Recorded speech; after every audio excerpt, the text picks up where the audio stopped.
Exit पोलला तोडून आमचा आम्ही सगळ्यात एक्झिट घेणार आहे. पुढे गुलाल पण उधळणार, लाडू पण वाटणार आम्ही. रवी भाऊ जरा थोडे व्हायबल झाले. एका कसबा विधानसभेची निवडणूक म्हणजे पुणे शहराची निवडणूक होऊ शकत नाही. ते लोक सुपारी घेऊन कामं करतात. मी या दोघांची सुपारी पुणेकरांना दिलेली आहे आणि ती उद्या दुपारी वाजेल त्यांची. यंदाची लोकसभा निवडणूक अनेक अंगांनी गाजली आणि त्यात पुण्यात तिरंगी लढत यंदा आपल्याला पाहायला मिळाली. महायुतीकडून मुरलीधर मोहोळ, महाविकास आघाडीकडून रवींद्र धंगेकर आणि वंचित बहुजन आघाडीकडून वसंत मोरे आपल्या निवडणुकीच्या रिंगणात होते. आणि या निवडणुकीचा निकाल अवघ्या काही तासांनी आपल्यासमोर येणार आहे. या निकालापूर्वी वंचित बहुजन आघाडीचे जे अधिकृत उमेदवार होते वसंत मोरे ते आपल्यासोबत आहेत. तात्या, मतदान झालं, सगळं पार पडलं. आता निकालाचा जो वेळ आहे तो अवघ्या काही तासांवर येऊन ठेपला आहे. कशी भावना आहे? भावना काय, जिंकण्याचीच भावना आहे, बाकी काय नाही. एकंदर प्रचार झालेला, प्रचार पुणेकरांनी दिलेला ॲप्रोच आणि या सगळ्या गोष्टी पॉझिटिव्हली पाहिल्या असता मला वाटते की वंचित बहुजन आघाडी म्हणून पुणे शहरात आम्ही 18 ते 20 हजाराच्या दरम्यान या लीडने आमचं शीट लागेल पुण्यामध्ये. दादा, तुम्ही म्हणताय 18 ते 20 हजाराच्या लीडनी तुमचं सीट लागेल, तुम्ही खासदार व्हाल. मात्र एक्झिट पोल जे आले ते सांगतायत की मुरलीधर मोहोळ खासदार म्हणून निवडून येतील. पोल कसब्याच्या बाबतीमध्ये पण होते की हेमंत रासने 8.5 हजारांनी निवडून येतील म्हणून, पण तिकडं रवींद्र धंगेकर 11.5 हजारांनी निवडून आले.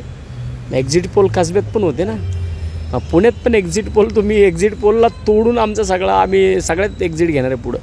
दुसरीकडे रवींद्र धंगेकर म्हणतात उद्या मतमोजणी जेव्हा सुरू होईल, पहिला टप्पा जेव्हा पूर्ण होईल तेव्हापासून मी आणि माझे कार्यकर्ते गुलाल उधळायला सुरू करू.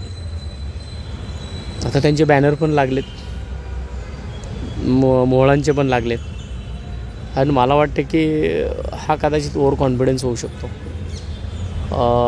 एक निवडणूक म्हणजे एका कसबा विधानसभेची निवडणूक म्हणजे पुणे शहराची निवडणूक होऊ शकत नाही. आणि मला वाटतं की मी ज्या पद्धतीने गेल्या 4 वर्षामध्ये पुणे शहराची बांधणी केलेली आहे, पुणे शहरामध्ये मी काम केलेलं आहे, त्यामुळं मला माझ्या कामाचा आवाका पाहता मला वाटतं की पुणेकर कोणत्याही परिस्थितीमध्ये मला नाराज करणार नाहीत आणि मी होणार पण नाही. निवडणुका असतात, या सगळ्या गोष्टी होत असतात, परंतु जो ॲप्रोच मला 12 ते 13 दिवसात जो मी प्रचार केला 29 तारखेपासून तर 11 मेपर्यंत, 13 मेला प्रचार यंत्रणा आपलं हे झालं, मतदान झालं. 11 तारखेला संध्याकाळी 5 वाजेपर्यंत जो मी 13 दिवस प्रचार केला, त्या 13 दिवसांच्या प्रचारामध्ये जो पब्लिकचा ॲप्रोच होता तो अतिशय पॉझिटिव्ह होता. त्यामुळं मला वाटतं की हा निकाल वंचित बहुजन आघाडीच्या बाजूनेच लागेल पुणे शहराचा. तात्या, यंदाची निवडणूक जर पाहिली, याच्या आधी पुण्याला एक राजकीय संस्कृती आहे. या निवडणुकीत ती कुठेतरी बिघडली का, ती डागाळली गेली का असं वाटतं? काँग्रेस आणि भाजप ह्यांनी ती पूर्ण खराब करून टाकली पुणे शहरामध्ये. या विषयात रवींद्र धंगेकरांनी तुमच्यावर आरोप केला आहे, नाव न घेता. त्यांचं म्हणणं असं होतं, वक्फ बोर्डाचा विषय ज्यांनी पुढं केला त्यांनी भाजपकडून सुपारी घेतली. 11 तारखेला त्यांची सुपारी संपली. आता पुन्हा त्या विषयात बोलायचं असेल तर त्यांना परत सुपारी घ्यावी लागेल. वसंत मोरेने आजपर्यंत कुणाच्या सुपाऱ्या घेऊन कधीच कामं केले नाहीत. कारण ज्यांना सवय असतात ना ते लोक सुपारी घेऊन कामं करतात.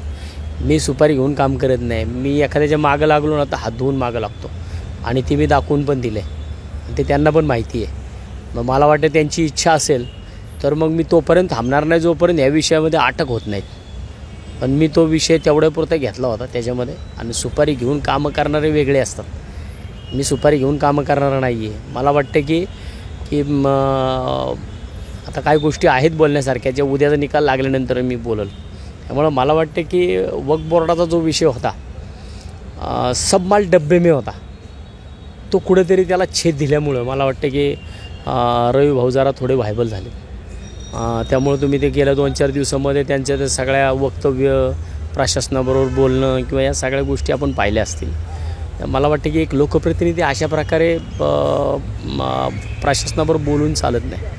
प्रशासन हे काय आपल्या हातातलं खेळणं नाही आहे. त्यामुळं मला वाटतं की प्रशासनाला तुम्हाला हाताळता आलं पाहिजे. प्रशासनासोबत तुमचे अशा पद्धतीचे संबंध असले पाहिजे आणि प्रत्येक गोष्ट तुम्ही दमदाटीने दादागिरी करून चालत नाही. त्यामुळं काही गोष्टींवरती तुमचा वचक असावा लागतो, जो की आमचा होता, जो की आम्ही आजपर्यंतसुद्धा या प्रशासनावरती, पुणे महानगरपालिका असेल किंवा बाकीचे कुठलेही विषय असतील त्यांच्यावरती जो आम्ही एक वेगळ्या प्रकारची पकड आहे, ती पकड मला वाटते मी कधीच ढिली होऊन दिली नाही आणि भविष्यात पण होऊन देणार नाही. त्यामुळं धंगेकर काय म्हणतात, कुणाची सुपारी घेतली काय घेतली, मी या दोघांची सुपारी पुणेकरांना दिलेली आहे आणि ती उद्या दुपारी वाजेल त्यांची. एकीकडं बॅनरबाजी सुरू आहे, दुसरीकडं महायुतीचे उमेदवार आहेत, त्यांनी विजयाची तयारी म्हणून 400 किलो लाडू बनवण्याची प्रक्रिया सुरू केली आहे. दोघं जण विजयाची तयारी करतायत. तुमचा किती विश्वास आहे आणि काय तयारी? बघा, दंगेकरांनी गुलाल उधळायची भाषा केली. त्यांचा गुलाल त्यांनी आम्हाला द्यावा आणि यांचे लाडू पण द्यावेत. दोन्ही आम्ही गुलाल पण उधळणार आणि लाडू पण वाटणार आम्ही. त्यामुळे या दोघांनी ते जिथं तयार करून ठेवले असते ना, त्यांनी ते पत्ते देऊन ठेवावेत. म्हणजे आमच्या कार्यकर्त्यांना मी अनिल परदेशींना सांगेन की बाबा तू लाडू घेऊन ये, नितीनला सांगेन तू गुलाल घेऊन ये. म्हणजे यांचे कुठं असतील तिथनं आम्ही उचलू ते सगळं त्यांचं, म्हणजे ते वायाला जाऊन देणार नाही आम्ही. नक्कीच. त्यामुळे पुणे लोकसभेत जी तिरंगी लढत मिळाली त्या तीनही उमेदवारांना विजयाची खात्री वाटते. वसंत मोरे यांनी याविषयी विश्लेषण करताना मी 15 ते 20 हजारांनी निवडून येईल आणि गुलालही मीच सुधारणार आणि पुण्यात लाडूही मीच वाटणार असा विश्वास व्यक्त केलेला आहे. कॅमेरामन रोहित वनकट्टेसह Pranav Damale for the people news, Pune. Post graduate degree कोर्सच्या माध्यमातून परिपूर्ण राजकीय नेतृत्व घडवणारं आणि प्राध्यापक राहुल कराड यांच्या संकल्पनेतून साकारलेलं भारतातील पहिलं institute MIT school of government presents जागर लोकशाहीचा.